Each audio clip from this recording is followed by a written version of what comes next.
Welcome back everyone to another one of our monthly recaps. This is going to be one of the bigger recaps we've done so far because thanks to our wonderful community, we have gotten so many new reports in this month. Many of which came with video recordings. So without further ado, let's get right into it. Here are some of the highlights that we added to the DoesItPlay database in March.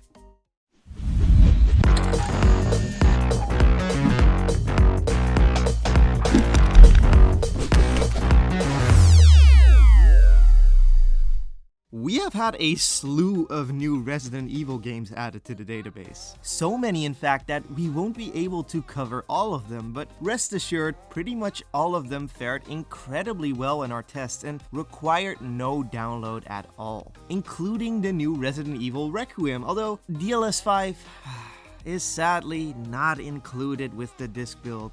Oh, what a shame, but I guess we'll survive. Anyway, all jokes aside, if you want to see that build in action, we have a whole video going in depth on our test for Requiem, which you can check out on our channel. When we take a look back at the older releases in this franchise though, we find a very similar level of quality. The remaster of the original Resident Evil 4, as an example, has virtually no issues. Sure, we did encounter an instance of some very minor pop-in, and there is a weird blur effect on the bottom of the screen when using the sniper rifle scope, which can admittedly be a little distracting, but that's not going to ruin your experience playing this absolute classic. Resident Evil 6 is another good yet slightly more flawed build. Everything runs at 60 FPS and it looks and plays very well off the disc. Just expect a few minor hiccups here, like some occasional weird enemy behavior, some minor lighting issues, and one instance where the enemies seem to lose their textures during a transformation. But again, a handful of odd moments in a 20+ hour game is nothing to scoff at. Moving over to the Revelation games. The first game only had one instance of some minor shadow flickering, and that is pretty much the only problem we could find here, which is excellent. The sequel is a little less polished, but still fine. When a game autosaves, it can cause some stuttering, but these autosaves usually happen outside of controlled gameplay. Some of the outside environments, and this is mostly in reference to the foliage, can be a little quirky in its placement and has some minor pop-in elements, which seems to be a trend with the Resident Evil disc builds. And we had encountered some moments where the NPCs were having some pathfinding issues, but this never required a reset of the level or a restart of the game.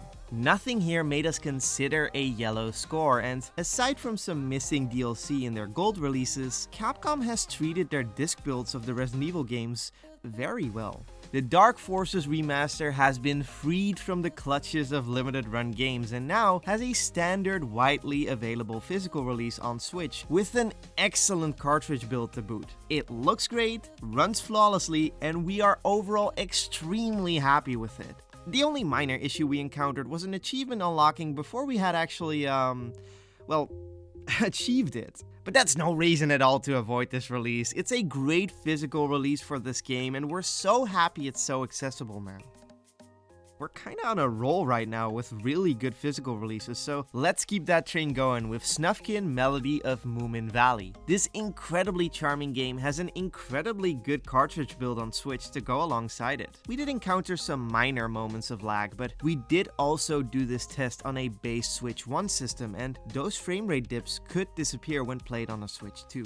Nonetheless, great physical release for a very cool game.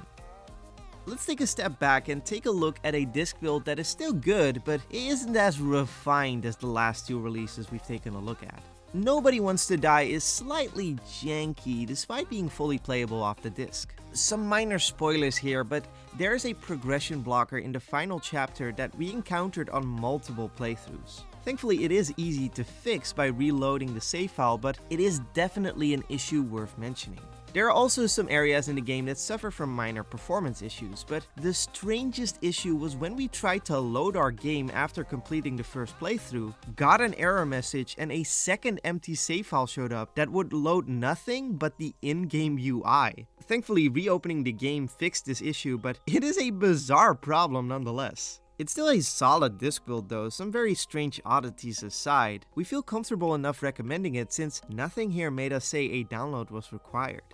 Okay, let's get back on the great physical releases train with The World Ends With You on Switch. This is a remaster / re-release of the DS game, and we are always great supporters of re-releases of old games to make them accessible in the modern era. Especially for DS games, since those games are so dependent on their original hardware. It's always great to see a new version that was rebuilt around more traditional platforms. And this cartridge build is absolutely flawless. No issues at all were observed. Great job, Square Enix! The same can also be said for Gris. This is an absolutely gorgeous game, and the Switch edition is completely on cart and virtually flawless again.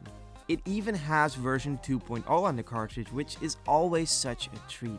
We've covered so many good builds up until this point, but it can't all be sunshine and rainbows. Limited Run Games has been very disappointing in recent years with quite a few of their physical releases, and Ruffy and the Riverside on PS5 can unfortunately be added to that list. It's not unplayable, and there's definitely enjoyment to be had here, but head-scratching oversights like the incredibly low render distance on light sources, terribly masked environment rendering, and jittery camera issues make for an underwhelming release for a game that, frankly, deserved better than this. Such a shame. Moving on over to Shovel Knight Dig on the Switch, which we tested through Switch 2 backwards compatibility. We didn't experience any hiccups with the frame rate or noticed any major glitches or anything, but we did have two odd instances of the game freezing. One of these freezes fixed itself after pausing and unpausing, but the other required restarting the game. We suspect this can be prevented if the game is closed every now and then, especially after many hours of being suspended under sleep mode. So it's not a perfect cartridge build, but it's still a really solid one that we were happy to give a green rating. Here's another game we tested on Switch 2 hardware, Serialm Ultimate Edition. Much like Shovel Knight Dig, this was a mostly flawless experience, but with a major note. The game will prompt you to please link your Nintendo account when using a local account. However, since the game launches before account selection, all you need to do is to press B or to cancel the selection and the game will still launch. Even saves are still possible, so yeah, don't let yourself be fooled by Nintendo's scary account message. This game does not require an internet connection to play or install.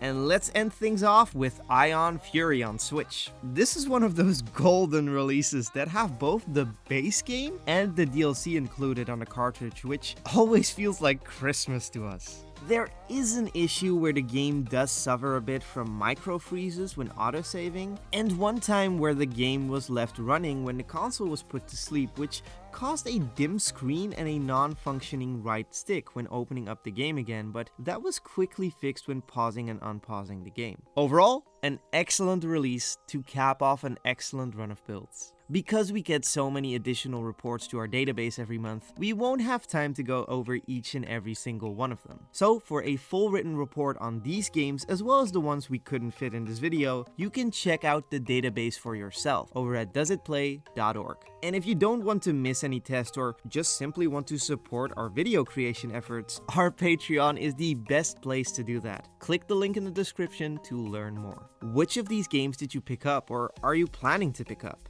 And let us know which physical games releasing in April you would like to see us cover. Until next month, everyone, see ya!